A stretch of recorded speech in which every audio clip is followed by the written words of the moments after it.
नमस्कार दोस्तों, high study channel पर आप लोगों का बहुत बहुत स्वागत है। जैसा कि आप लोग जानते हैं कि इंडियन रेलवे ने 2024 में भर्ती निकाली थी रेलवे में, और जिसमें आप लोगों की सबसे पहले जो वैकेंसी आई थी असिस्टेंट लोको पायलट की थी।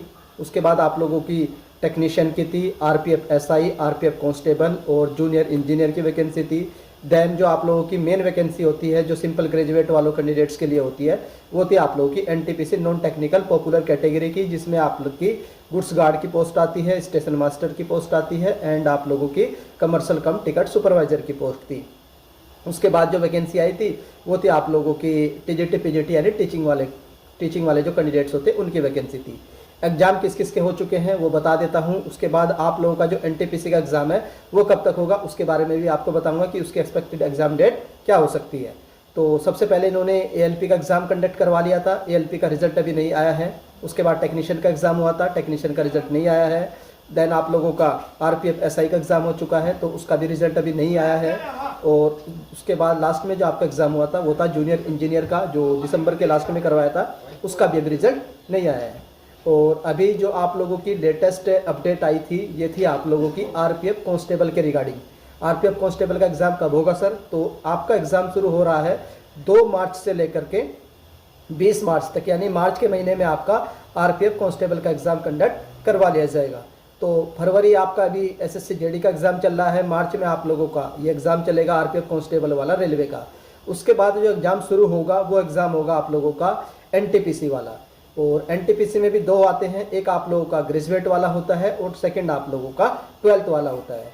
तो सर एनटीपीसी के बारे में बताइए कि एनटीपीसी का एग्जाम कब तक हो सकता है। देखो मार्च तो अब आपका कंप्लीट हो चुका है कि मार्च में आपका आरपीएफ कांस्टेबल का एग्जाम होगा।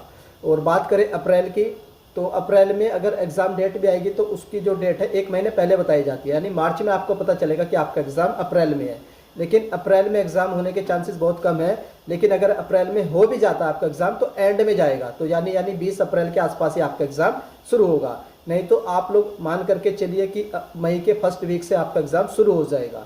तो मई के फर्स्ट वीक की एक्सपेक्टेड एग्जाम डेट है, और जो इन्होंने कैलेंडर निकाला था उसमें इन्होंने बताया था कि आपका एग्जाम अप्रैल और मई लिखा था, 2 महीने लिखे थे, यानी अप्रैल में भी हो सकता है और मई में भी हो सकता है।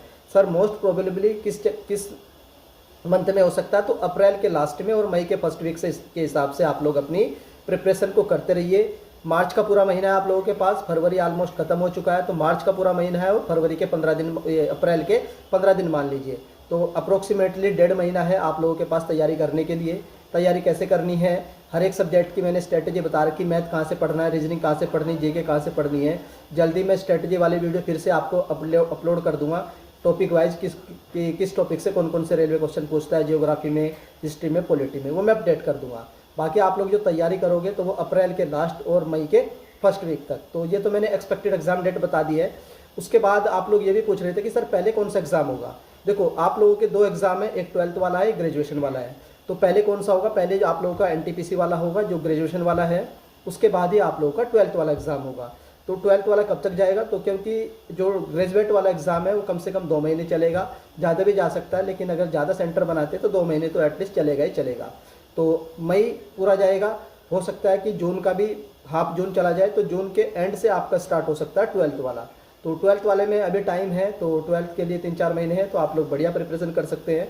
12th वाले में कंपटीशन भी ज़्यादा होगा, कैंडिडेट्स भी ज़्यादा है, लेकिन ग्रेजुएट वाले में थोड़ा सा कंपटीशन कम होगा कंपेयर टू जो ग्रेजुएशन वाला 12th वाला है। तो ग्रेजुएशन वाले कैंडिडेट है जिनको भी गुड्स गार्ड बनना है, या फिर आप लोगों को स्टेशन मास्टर बनना है, या फिर जो चीफ कमर्शियल कम टिकट सुपरवाइजर है उसके बारे में जानकारी चाहिए, तो आप लोग ये जो हाई स्टडी चैनल है इसको सब्सक्राइब कर लो। मैंने हर एक पोस्ट की सैलरी स्लिप डाल रखी है, फिर से अपडेट कर दूंगा कि किस पोस्ट पे कितना सैलरी मिलती है, और 8 वेतन आयोग के अनुसार किस पोस्ट पे कितना सैलरी बनेगा वो भी मैंने आप लोगों के लिए अपलोड कर दिया गया था।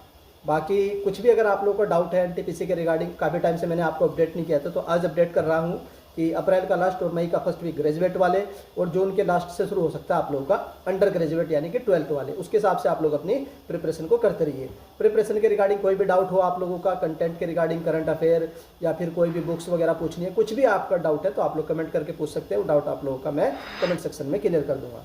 तो अगर आप लोगों को मेरे द्वारा दी गई जानकारी पसंद आती है तो वीडियो को लाइक कर दीजिएगा। चैनल को फर्स्ट टाइम विजिट कर रहे हो तो चैनल को सब्सक्राइब कर लो, बेल आइकन को ऑन कर लीजिए। तो वीडियो देखने के लिए धन्यवाद, थैंक यू।